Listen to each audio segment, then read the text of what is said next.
Pink Cloud Radio 79. Well, as this is something you will consider to be the biggest aspect of your life, or the smallest, or the most menial, or the weakest, or the strongest, it's going to be a part of it, obviously, in some form or another. Fixing up the audio right here. But is it? Doesn't matter that it is.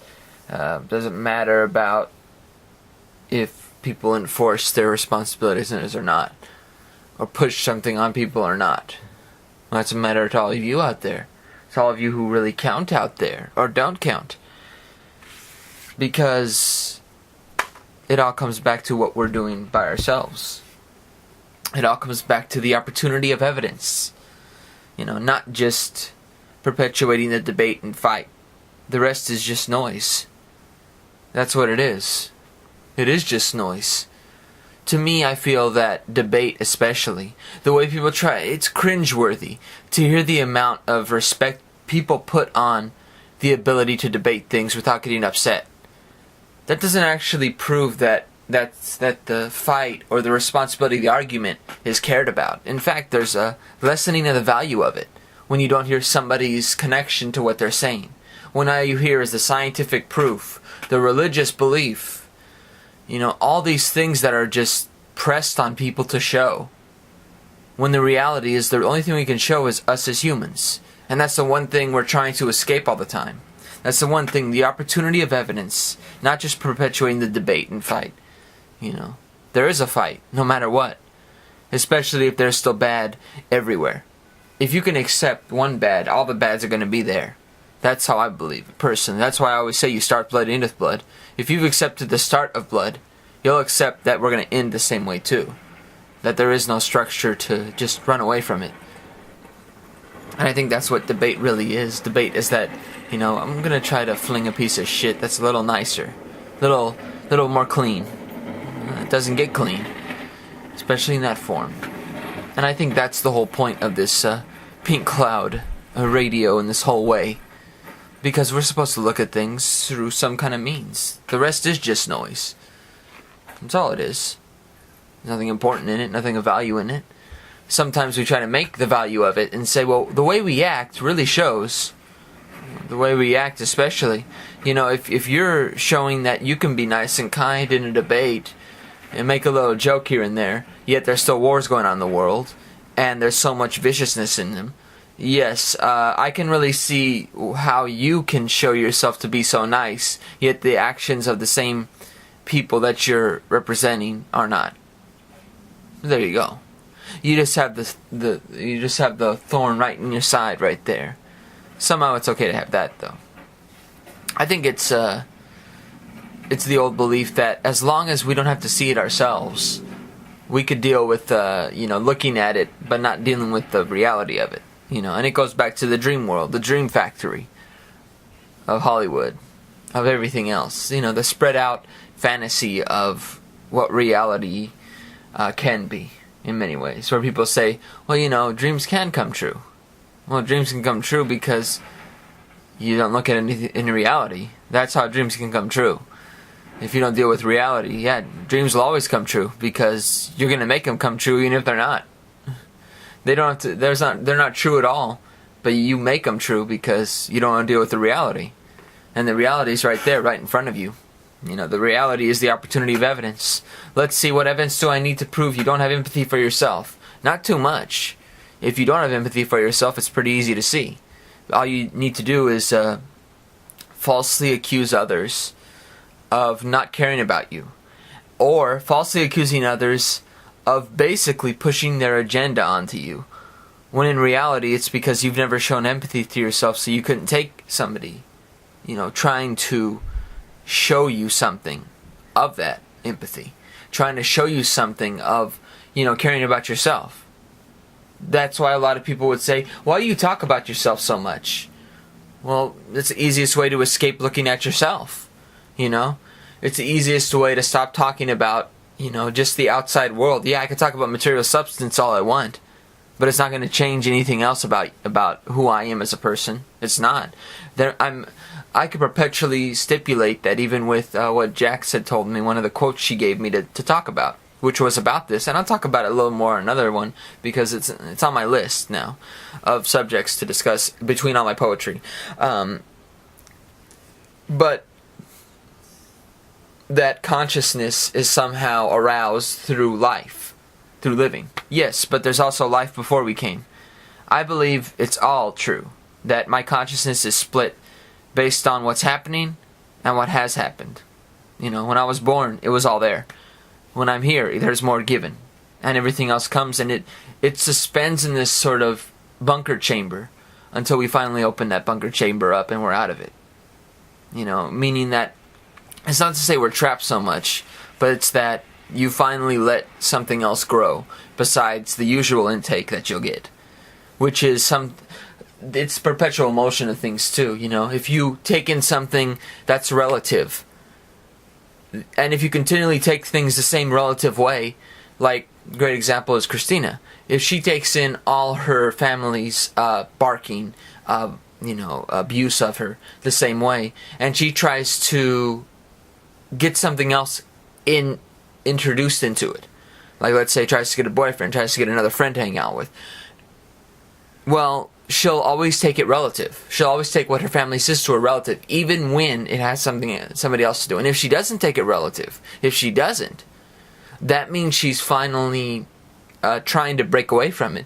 But at the same time, if she can't complete the goal by herself, I'm not talking about somebody else, because truly, the real fight of people, and I talk about this with what I'm saying about the debate thing.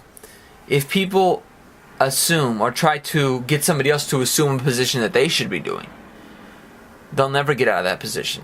They'll always be stuck in it, because if they have to look for somebody else to guide them out of that situation, to a certain extent, there are people who lead people to catalyst, or the person that is a catalyst is right there at times. So that does happen. But if you try to enforce something or push it on somebody, that's not a catalyst. No one else can be a catalyst for what you don't want to be responsible for, or even more so, that you don't want to use to, for a failure of something that you see. You know, if you see a failure within your family, for example, let's just say this, because I think it's behind closed doors where a lot of stuff can go down about your personal characters and how you'll deal with things in regular life and normalcies of what you believe to be strangers, people that don't have any obstacles over you and don't hang anything over you. But if your family can, anybody can. And truly, you can even do that yourself, because you would do it to yourself because your family's done it to you, to a certain extent. I'm not saying that it's always true, but there's a pretty good way of doing it if you have done it already. You know how to do it if you were able to take it in that whole time. And that means that there's a possibility. And a lot of times the possibility is mostly that you'll release negativity to other people to fix for you. But the problem is that negativity, you're just pushing it on others. You're not actually trying to work on it. You're not actually trying to look at it and say, well, why are they saying this to me? Or even more so, it's not even about understanding it. Because a lot of times that's what people don't want to do. They don't want to look at it anymore. Well, if you can't look at something directly like that, how can you find something else? How can you find a possibility to get out of it? You know? And that's what I mean by debate, showing that kind of surface flavor of like, we're nice, but then they're dirty and they use treasonous acts to get their ways. And they hang things over people if they had to fight them, such as the Japanese Constitution. Basically, you look at our society, even in my lifetime alone, and I've seen a ton of stuff happen in the 80s where they pretty much created their own systems, got away from the European unions, but were forced back into them later. So basically, the foundation of this trust within government is actually a force thing. So actually that's not trust. If you have to force people to do things in a society, in a democracy, anywhere in the world, in anything that you want to call a system, if you force them to do it, that means you can't trust them. Because people will willingly do things if they truly trust. You don't obligate people to have health care. You don't obligate, a certain way to live it and do it. You allow it. You allow things to flourish. You don't force things to flourish. Because that's not flourishing.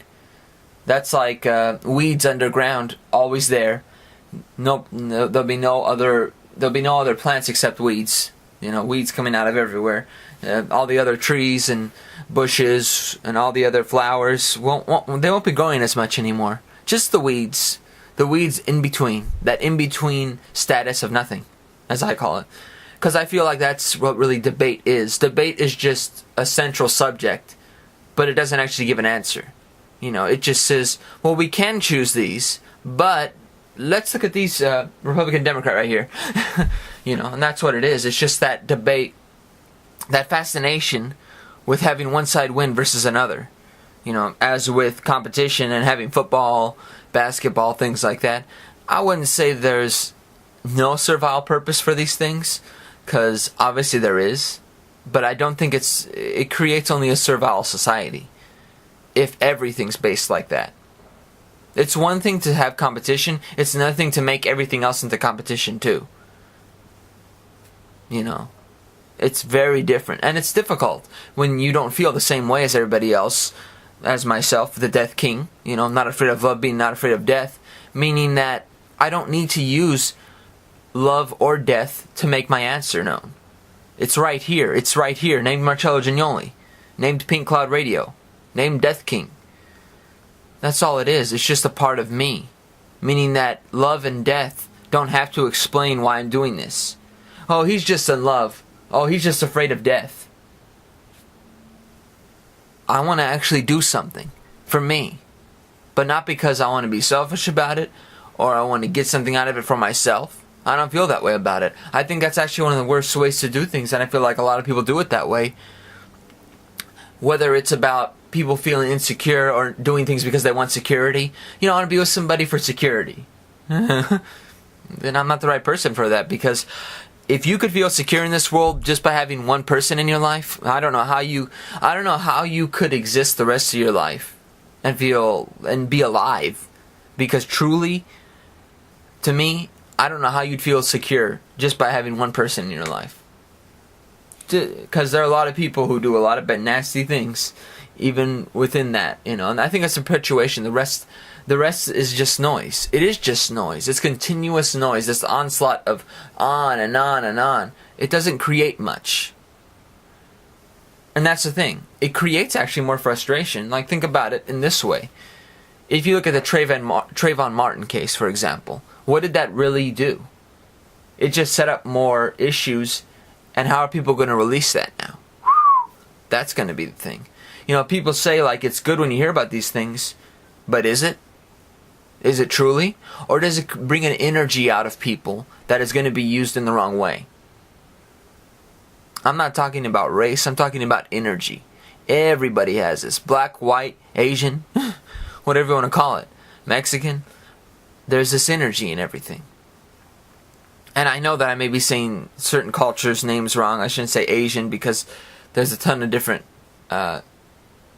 areas over there that can be called for each one. But in general, whatever continent you're from, wherever you came from, wherever you were born, in that effect, it creates that energy. Well, you're going to use it well, or are you going to use it like an asshole? Or are you going to use it like a douchebag? It matters how you're going to use this. Are you going to use it to just say, to me personally, I feel that, one, if a person's racist, they can be. They have a right to be racist. As long as our country isn't selling itself on racism, we should be fine. Actually, we are selling ourselves on racism if you look at the fact that we have sweatshops in China. And we sold basically our rights and freedoms that are not in those sweatshops at all. Meaning that we basically turned a racist eye to that kind of stuff. But of course it's hard not to, isn't it? Because it wasn't us who did it. It was the businesses and corporations in charge that are seen as individuals, even in a courtroom, where we can't devise what we can really think about it. And I think it's the same thing here, but most people try to devise what they can think about it, like with Trayvon Martin and everything. Well, guess what? What if there's more to the story? Or what if we don't want to look at certain sides of the story because of how much it's brought up in a certain way? Well, what are you going to do then? Well, you're going to get frustrated. And are you going to use it the right way? Maybe not. I think it's something that I've seen within our culture that has grown in a very, not a civilized, no civilized way I've seen. You know, it's like when people say they think for others, you know, but also say they're tired to help others. You can't say you do both. You know, I think about others, but I'm tired of helping others. You can't do both, you know. I mean, I think to me, it's a discharge of disharmony. You're not happy by helping others because you're not getting anything out of it. But helping others, right there, that should be it. You know, that should be it, meaning there must be some other things you're not saying in that you're tired of helping others. There must be something that you're not getting from it. And maybe it is personal. Maybe you did it in excess of seeing something result for you. But if you go in looking for a result for yourself, you're not going to find anything. Because I think the result for ourselves is the thing that I was talking about with empathy. If you don't have empathy for yourself, just having empathy for others, well, that kind of means that you're looking for empathy for yourself. But you're not looking at it for yourself. You're looking at it from somebody else giving it to you. So if someone else gives you empathy, you know, I got something out of this. I don't feel tired of helping people. Or would you feel that way? Because, see, sometimes if you do get what you want from other people, you'll take advantage of it. And you'll stop wanting to help others because you never got it from those people. Why should I help them? And I think that's what I mean by what wars are doing. It just takes control, gets everything under our power, our regime of, you know, the corporations and banks and companies and stuff and shit like that. You know, don't you think these other countries deserve it if they're building up again? Look at Iraq. It had those oil fields, and guess what? We bought, you know, Halliburton and everybody, all the big companies got them all. Well, shouldn't those people have it? Because they're building up again. They lost everything. Even the money that was put inside where Saddam had lived in that big plush place. They put the money in there, but it was anybody could take it. That was the thing. And guess what? Nobody got it in the city to fix up the place. So basically, we try to be the helpers, but we do it kind of traitorously, in the way of, we're going to help you, but we're not going to help you in certain ways. You know, and it almost feels like that kind of, well, you know, you didn't do anything to stop the guy that was there. Well, of course we didn't, because you allowed him to be there. Think about Saddam. Saddam had been there 10 years already, until 2003 when we invaded again.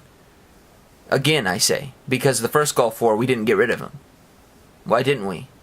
You know, in very lackluster terms and in a hard place to place it, we left him there in power, in a huge power.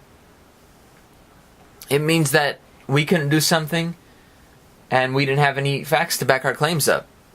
All we had was lies of an incubator baby incident and tons of lies just to get into that place to have a war. And people saw through it.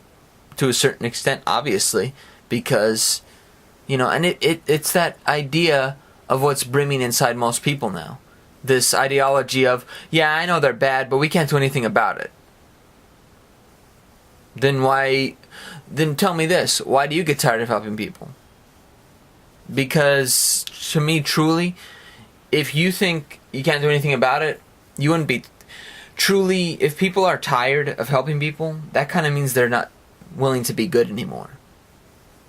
You know, it's like I said, when people say they think for others, but also say they're tired of to help others, you know, you can't say you do both, you know, because at some point you're gonna, first off, be frustrated by the fact that you've actually helped people at all. You're not gonna look back at it with happiness. That's going to be, you know, it's not going to be those fond memories you go back to and say, I remember when I helped that lady. You're going to be like, I remember, you know, I got that, you know, she didn't do anything for me. There you go. That'll be the line in your head. And I think that's really what we live on, is the identity of what we get. And it becomes harsh, you know. And it's really shows, like, what really is accepted, you know, that consciousness of, like, what's there, you know. To me, that's why I don't think consciousness is just what the substance is around us, what we take in when we're living, but it's a little bit more. But it's something that was also built in us to a certain extent. Not so much, I don't need to bring up God or anything like that, because I don't think using God or religion, the religion's aspect of what created humans, what created things like this, is going to fix anything either. Because right there, it has to come from what people think about what they do. You know, if they think that helping people is great, but also say they're tired to help others, it's not like you have much debate to say, you don't have much sway in telling people, hey, you're doing good, you know. If you're doing good and you don't like doing good, then, I mean, that's it. I mean, truly, there's nothing else you can say to that. If you don't like doing good, you don't. You know, and I think that's what really comes down to. Like, if you're not passionate about something, you're not going to be there. And I think in a lot of ways, that's where a lot of people have lost their humanity, that humane state of being, where they have some passion in something and they fulfill it. You know, or the thing is, we've become so contrived to look at things based on the income value, or the fact that we have a better job. You know, like to me, that's why I work at the same place. That's why I personally find a lot of value and luxury in it. More people would probably tell me, I don't know how you could see that. Truly, it's not because I've grown up. It's mostly because I've seen the result of what other things can do. If I was going to look at the world based on the franchise or the value of, like, let's say, the house market in this area, or something like that. If I was supposed to look at something in that way, in that sort of very, you know, very much the sales marketing kind of way you look at things, then I couldn't live. I just couldn't, because to me personally, I feel that those values are disconcerting to the kind of human you could be.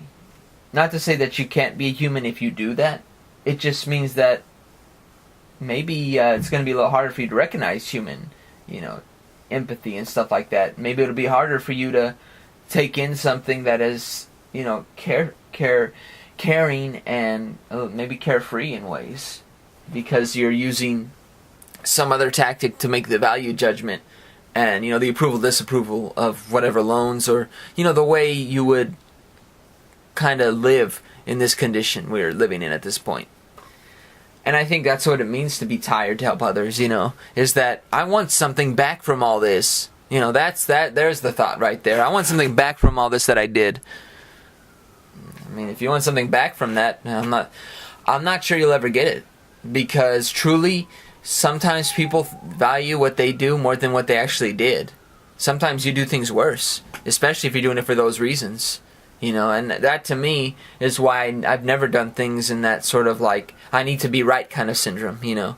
Like, I have my personal appeal to say that I feel this way about things, you know, but I never try to devalue what you feel. But I also look at it from how you feel and say, I don't know how you could feel that way when you're saying this too. Like, to me, my motivation when I talk to somebody, if I hear contradictions or some kind of, you know,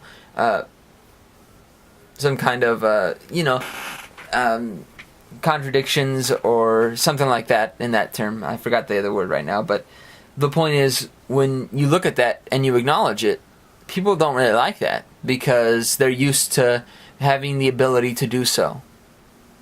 To just live on contradictions and just, you know, be hypocrites if they want to.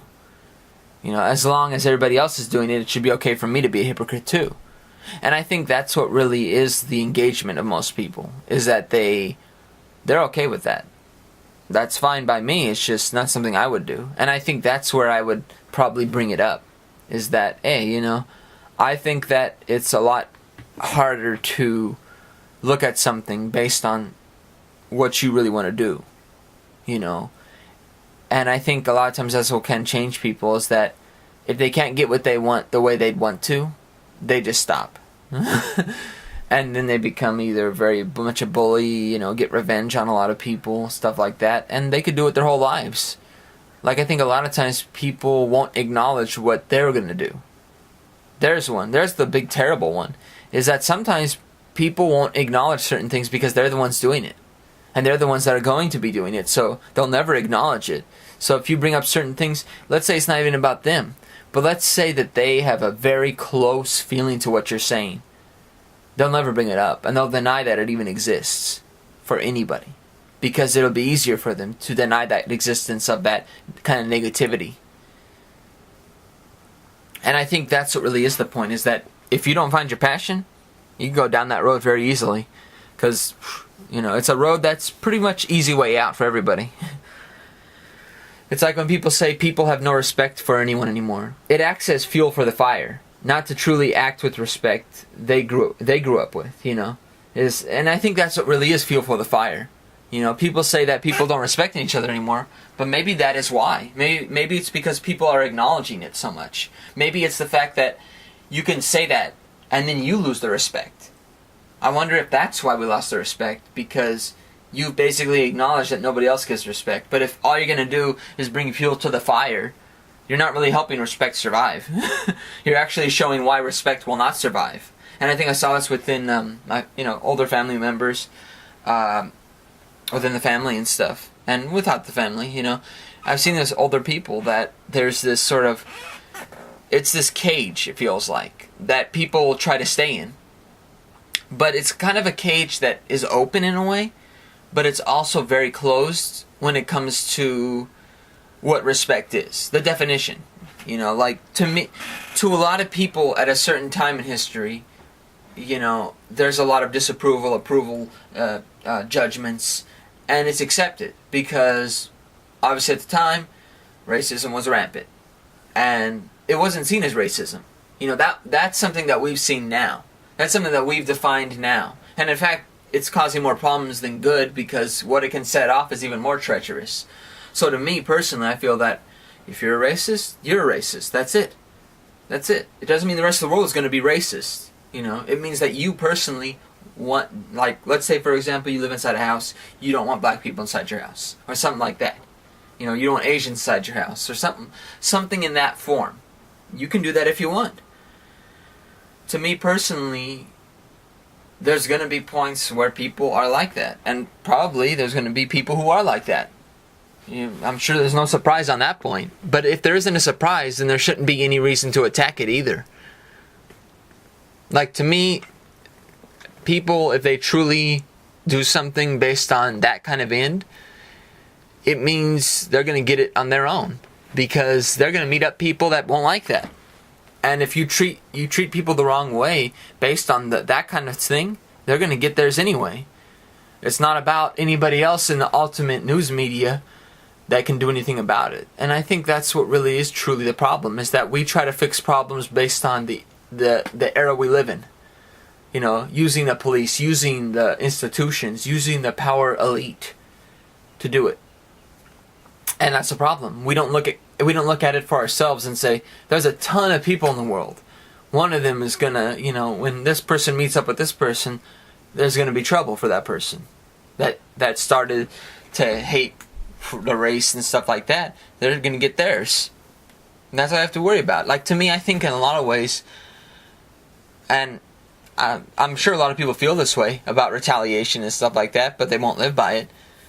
They'll either live by the fact that, well, at least they're trying to say something enriching and that's valued. How do you know it's valued? How do you know it's going to be helpful at all? That kind of stuff can actually set people back thousands of years. It's not about reverse racism, it's about what it does to the negative energy. What kind of negative energy is that going to fuel? Like I said, it's going to bring fuel to the fire. So it's just like if an older person says, nobody respects each other anymore. And to me, there's another adding to that sentence where it's like, I'm not going to respect anybody anymore either then. I mean, right there, if you're living in that kind of aspect where you have to add your own implication of what you're going to do now because of other people's implications to not treat you respectfully, maybe you shouldn't be around those people in the first place. And I think that's what really is the problem. Like, sometimes it's that we allow certain people to be around our lives that shouldn't be. Whether they're family members or they're not. And I think a lot of times people just don't want to let go. And that's what I feel sometimes with certain people, where I feel like, dang, that person right there, their family member really stunk it up. but they're keeping them there still, and they're still there technically. Nobody else can see it any differently. They're there right next to them. And I think that's the whole point too, is that we try to maim the kind of, maim this kind of people around us. If somebody's going to be disrespectful, they're going to be disrespectful. If somebody's going to be a certain way, they're going to be a certain way. Don't change. And I think that's what most people do. They change because other people have changed. But have they really changed? Or have they made themselves known to a certain extent that nobody else would? Because to me personally, I can only show respect to people who want it. That's it. It doesn't mean it's disrespectful to others who don't show it. It's more that I can't really show them that because they don't want to know it. It's just like feelings, emotions, sensitivities, this kind of stuff. I could never show it to everybody. And it's mostly because most of the people don't want to hear it. I don't want to talk about feelings. And I think it's easier for a lot of people to not deal with the feelings. It doesn't mean I'm going to stop having feelings because you don't like them. Go ahead, don't like them. Not going to change me. And I think that's the strong point right there. Is that right there, there's nobody that's going to hold the bar up, put me in jail or something like that against my feelings. No one else is going to have my feelings for me. And I think that's the biggest issue, is that where people say like, well, what if that person doesn't like you? So what? So what? They don't like me? Okay. And?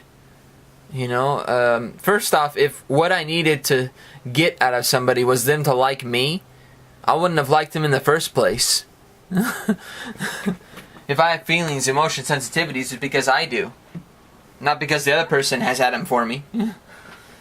But I do think there is ultimate connections at time where it can work out, where you can have those feelings for each other, where you can have kind of passion or something that really builds together, that really matters. It may not be the exact same things, but it's something you can use together too.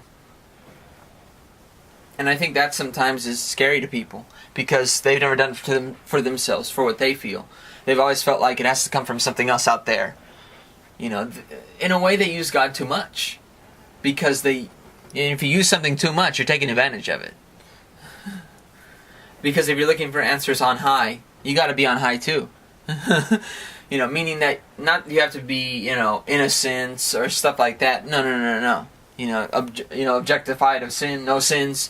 No, it's just that you have to take on high elements of what you want. Meaning that you can't just say you wanted that. You have to live with it too.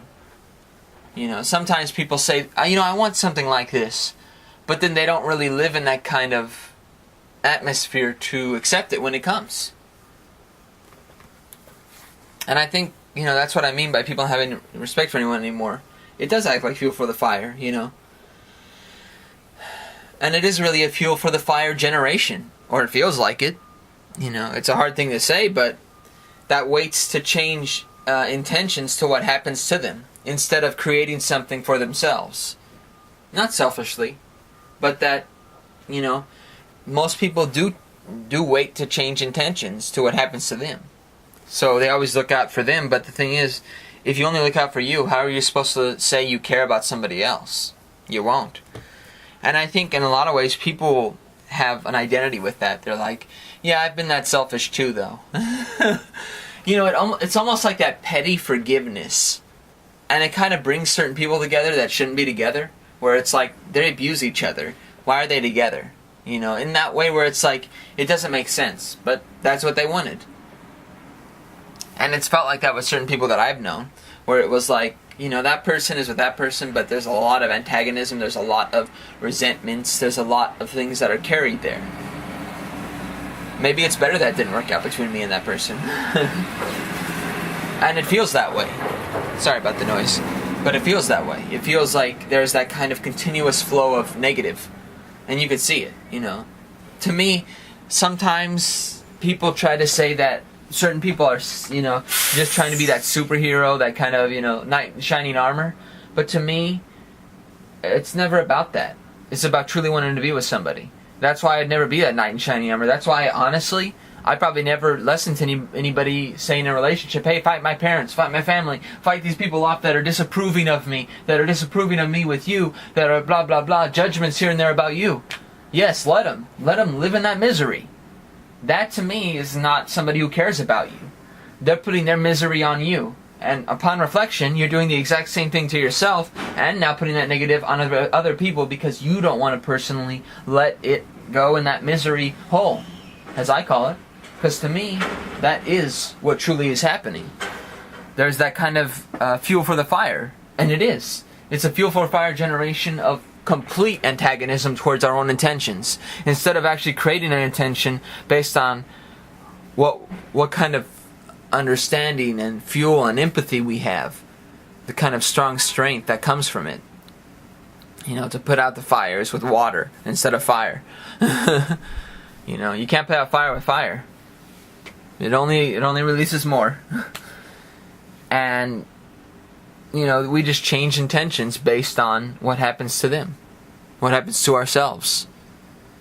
You know, if you change intentions consistently, all you're doing is helping the perpetual machine go and focus, as I call it. Because to me, that's what really is the world's meat grinder.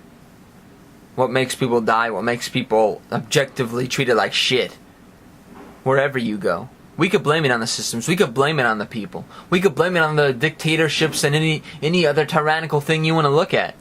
But at the end of the day, if you treat humans wrong no matter where you go, and you try to justify it, and people believe the justification for it,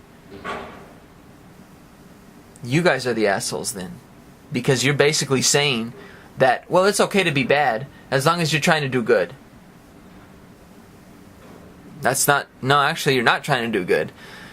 It's an implication of being good. But it doesn't mean it is. You know, at the end of the time, we could say that about almost everything in history and still find that it never turned out that way. And I think that's what really is the conflict that I've seen. Is that it's pretty simple. Look at the Native Americans, for example. If you look at the almost genocide that occurred, you basically have people saying that, well, that happened because we needed to. But truly, we're just being told why we came over in the first place. How do we know what people's real intentions were? How do we know that there wasn't secrets behind the door? I'm sure there was. I'm sure there was a lot of secrets behind those closed doors. Because personally, there wouldn't be a ton of stuff that would be exactly the same, mimicking what the society was and what problems were in the society before. People don't really just create the same problems, you know, unless they're a glutton for punishment. To me personally, people are smarter than that. And I think that's why a lot of times you do have people who have spoken out, but they're still alive. It's because, you know, you can't really get rid of an idea. If you do, your idea goes too, you know. Because, and I think that's what's happening, truly, is that a lot of ideas are breaking down. But at the same time, it's because nobody else wants to really believe it anymore. Nobody wants to believe that, you know, people would change intentions to what happens to them. You know, like if something happens to me, I'm betrayed by an ex or something like that, or betrayed by a friend, or something like that. You know, or a friend doesn't want to hang out with me because of the way I think, then I know the friendship's over, you know, in that way. Because, especially if their reaction is, you know, wipe off the face of the earth kind of answer, which does happen. Those happen a lot, in fact, more than most people want to admit. They probably don't want to admit it because they're probably too scared to look at it directly. And I think that's what really is the difference right there, is that we've created a fuel for the fire generation, which means that we create the fuel, the fire, and more fire. Because exact opposites aren't going to work. But they do work. They work a lot better. You know. But I think it's harder for people to want to get rid of something. As long as they have that fight, they have something there. And I think that's what really war is. To me, war feels like that ultimate sacrifice for ourselves that we don't want to take. As humans, anywhere in the world. we don't want to take a sacrifice for ourselves. Like let's say a few years ago, I was talking to this guy from one of those nonprofit groups. I forgot the name right now, but it's pretty well known. But he was talking about my beliefs, with 9/11, being an inside job or something like that. He's like, you'll just fall off a cliff with those beliefs. And I asked him, would you fall off a cliff for your beliefs? Didn't answer at all. And I said, well, why are you contacting me from this non-profit group about something like this when you wouldn't even fall off a cliff for your beliefs? Because to me, that's how you stand by something. You don't stand by something, you shouldn't stand by it at all. Why are you contacting me if you don't care about this enough? I want somebody who's passionate about what they like. But we can't all, he just didn't understand. And I told him, look, to me, passion is passion, and you could belittle it all you want. But you know what? At the end of the day, you start with blood, end with blood. To me, if you truly want to change anything in your world, you have to care about what you do. If you don't, you're the exact problem. Why personally America will turn more bitter, more anger. There'll be more interventionism in the world, less isolationism. There'll be more companies, corporations, banks taking over. There'll be more healthcare, regimented ways of living. You can't take certain things inside your body. No more, you can't take this kind of food, and this kind of food, or this kind of drink. You can't do this. Can't do this. This is illegal. If you have every single thing stamped there with notary public, it's all in the public interest, but we're not voting on it. To me, that's what really shows you've already fallen off a cliff, my man, if you believe all that shit.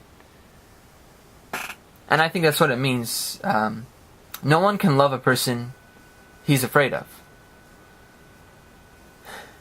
I think that's true, to a certain extent. I do think that being afraid is not really an objective to say that it can't be true. That you certainly can be in love, but I think it's different. Because it's more of a, that love has to have some kind of intention. Some kind of want. And you can't want something in that effect that you're afraid of. You can, but it's probably not the same thing as being in love with, an actual person, human, for who they are. For what they are. I can say it a million times, but I do think, personally, that I haven't fallen for someone, or someones, I guess you could say, where it was like, that I felt I needed to be that hero, that savior, or I needed to be something else for them. It doesn't mean that I wasn't. I'm sure, as I said before, being an interlude or that catalyst, or being that, leading to a catalyst, that really showed where I was going. And it really did. It showed me exactly what kind of person I was. It doesn't mean I'm always being a catalyst or just leading somebody to a catalyst. Being an interlude, but it feels like what I just said right here. No one can love a person he's afraid of.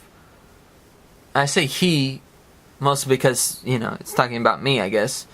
But I do think that there's a lot in between all that really goes back to everything I've talked about today already. About the opportunity of evidence, just using debate. It really, to me, it really shows that you don't want closure.